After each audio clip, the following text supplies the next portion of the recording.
Hello, our topic for today is about special right triangle theorems.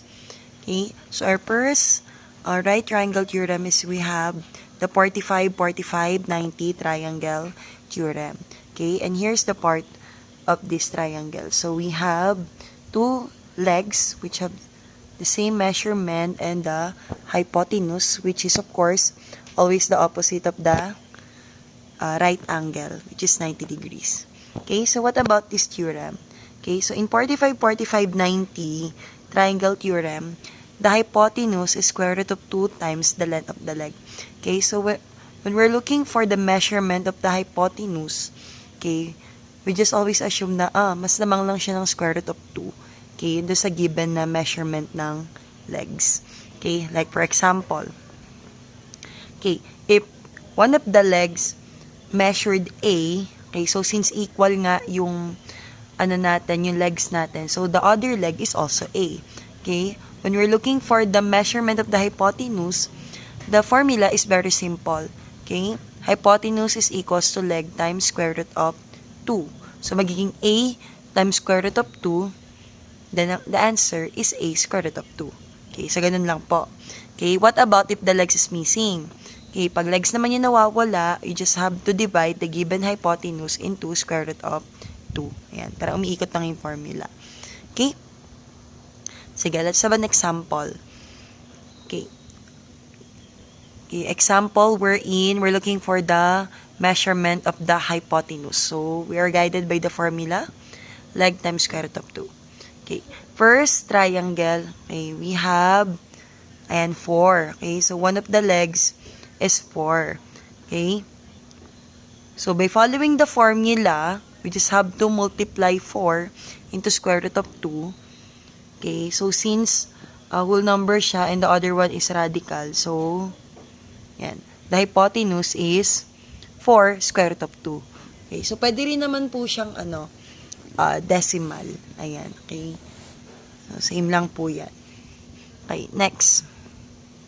Okay, what about if one of the legs is 10? So, ganun pa rin. Okay, so, yung measurement ng legs na 10, ito times ng square root of 2. So, the answer is, okay, 10 square root of 2. Ayan po. Okay, last. What about if the given measurement of the legs is 8 square root of 2? Oh, nako. Baka, isipin nyo, ay, ang hirap na. So, hindi po. Ganito lang po yan. Susundin pa rin po natin yung formula. Okay? So, magiging 8 square root of 2, kasi yun nga yung measurement ng legs. Tapos, ito times natin kay square root of 2. Okay, ngayon, baka makonfuse kayo, hala, may square root of 2 na ita times. Okay? So, wag malito. Okay? So, ang gagalawin lang natin dyan is, syempre, yung may common. Okay? So, magiging, 8 times square root of 4 na siya. Okay? Because we just simply multiply yung common nga po. So, square root of 2 times square root of 2, kaya po naging square root of 4. Okay? And then, we just have to simplify. Ano ba ang square root ng 4? Okay? Oh, square root ng 4 is 2. Okay? So, we just have to multiply yung nakuha natin, 8 times 2. So, the measurement of our hypotenuse is 16. Ayan po. Okay? Ayan. Okay, next naman po. Okay, we're looking for the measurement of the legs. So, ito naman po yung gagamitin nating formula. Hypotenuse divides square root of 2. Okay, so magiging, given natin. Okay, for the first one is, we have 5 square root of 2. So, pa-follow lang natin yung formula. So, magiging ganito yung setup niya. Magiging 5 square root of 2 over square root of 2. Okay, but since bawal po tayo magkaroon ng radical sa denominator, so kailangan mawala siya by multiplying both numerator and denominator na square root of 2 din po. Ayan. Okay. Tapos kung ano yung process nung kanina ng pag-multiply, ay same lang din naman pong i-apply dito. Okay. So, first muna sa numerator, so magiging 5 square root of 2 times square root of 2. Ayan. So, sinimplify na po natin. Okay? Naging 5 times square root of 4 yan, no? Ayan. So, naging 5 times 2 na lang po. Ayan. Sinimplify natin si 4. Okay? Then, ganun din po sa baba. Square root of 2 times square root of 2. Square root of 4, simplify nun 2 na lang. Ayan. Okay, so pwede na nating i-simplify. 5 times 2, okay, is 10. Ayan, tapos copy lang natin yung baba. Then, 10 divided by 2, that will give us 5. Okay, so, a measurement ng legs natin for the first one is 5. Okay, next. Okay, what about if the given hypotenuse now is a whole number? Okay, 10 naman po. Ganun pa rin naman po ang gagawin. Okay, so magiging 10 over square root of 2 siya. Okay, so ganun ulit. Bawal magkaroon ng square root of 2 sa denominator. So, multiply both sides. Ayan. Okay, and then, solve natin yung pwede ma-solve. Okay, so since yung numerator ay isang whole number at isang radical, so, ayan, kinakopy lang natin siya.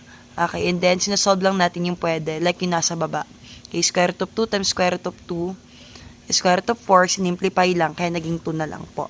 Okay, paano kapag ayan na yung sagot? Is that a final answer? Okay, not yet pa. Okay, kasi may pwede pa tayong masimplify dito. Okay, so pwede pa nating ma-divide si 10 tsaka si 2 since they are both whole number. Okay, so 10 divided by 2, okay, that is 5, and then, syempre, copy na lang natin yung radical, which is square root of 2. Okay, so, our legs now, ayan, is measured as 5 square root of 2. Ayan. Okay, so, and for your practice, ayan, you might want to try answering this. Ayan, and try on your own. Okay, that's it. Hello, our topic for today is still about special right triangle theorems, but this time, okay, we're now focusing on the 30, 60, 90 triangle theorem. Okay, so last time we discussed about the 45, 45, 90. Okay, so we're just gonna compare the two. What's the difference between the two? Okay, so si 45, 45, 90, as you can see, since same measurement yung angles natin, so yung opposite nila na side ay same lang din po. Ayan. Okay, so pag nabigay ka ng measurement ng isang leg, ay same lang din dun po sa kabila. Ayan, okay?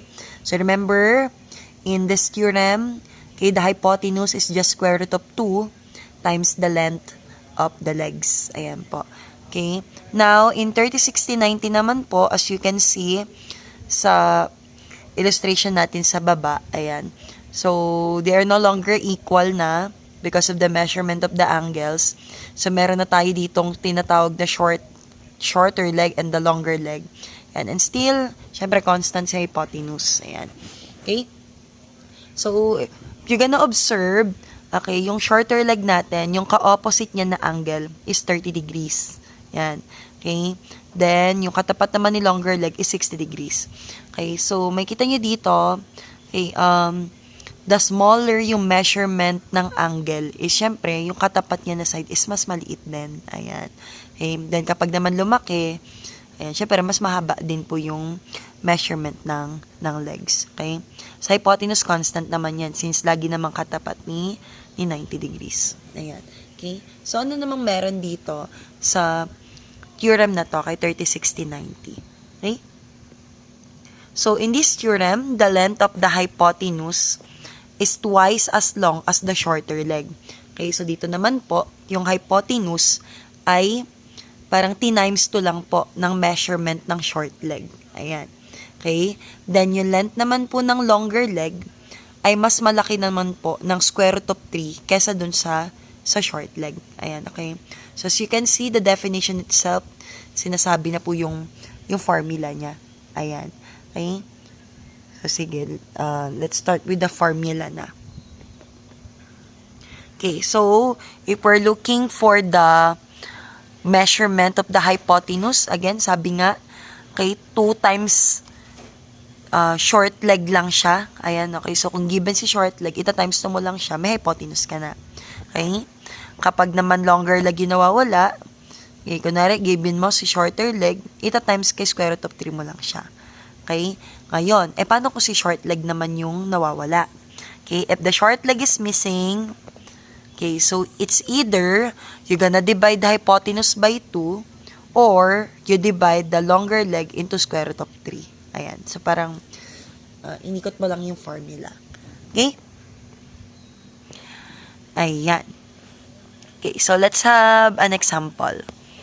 Okay. So, in our first example, ayan, isa lang po ang given natin. Okay? So, since we're already familiar with the parts of the 30, 60, 90 theorem, so alam natin that the given is the hypotenuse. So, ang nawawala dito is the measurement of the shorter leg and the longer leg. Okay? So, okay, balikan natin yung formula kanina.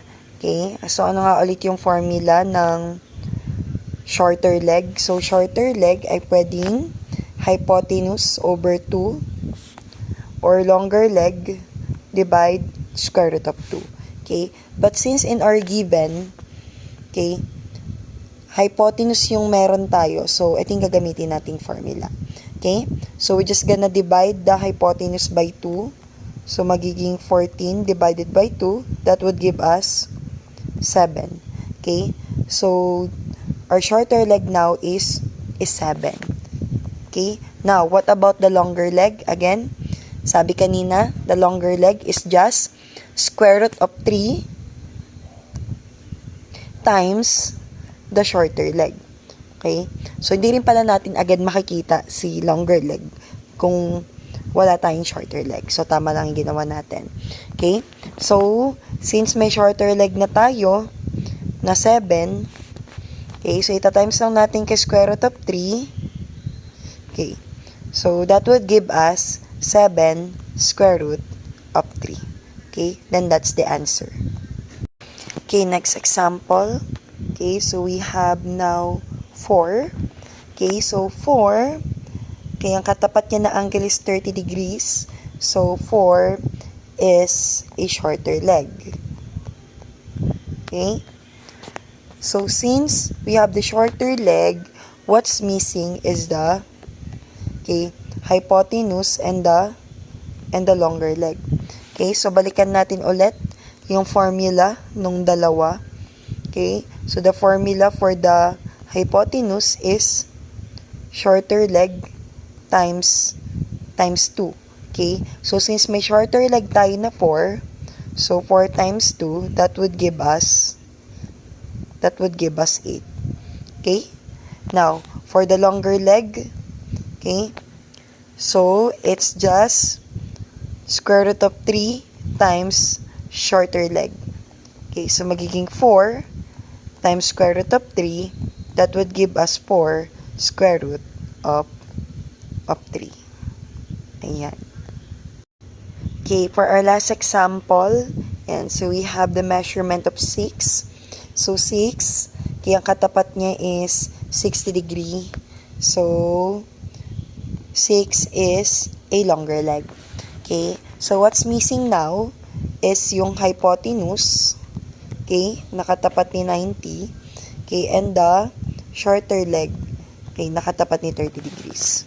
Okay, so balikan natin. Okay, the formula of the hypotenuse is shorter leg times 2. Okay, so since si longer leg ang given, hindi pa muna natin agad makukuha si hypotenuse.